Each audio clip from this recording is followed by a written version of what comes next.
Si Tatay Rudy Tato, na ito po, pinuntahan po natin dito na ngayon kasalukuyan may nararamdaman at humingi po siya ng konti kahit pambili man lang ng gamot ang maibsan ng kanyang kalagayan. Tay, hingi kayo ng tulong, huwag kayo mahiya.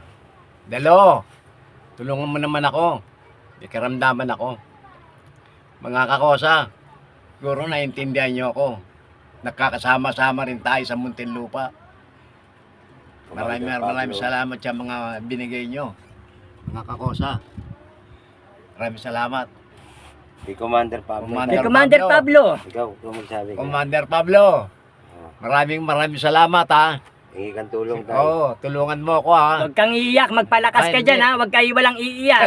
Don't cry, I told you remember, don't cry. Commander Tone. Commander Tone. Tone, kay Commander Capones, Oo. kay Commander Chacha. Capone, Bibigyan ka nakasama. kahit konti niyan, hindi ka para Oo, pagdamutan Capone. yan. Commander Chacha, tulungan nyo ako ha. May karamdaman ako. Mga kakosa, siguro naintindihan nyo ako. Maraming salamat. Okay tayo, okay na po. Oo.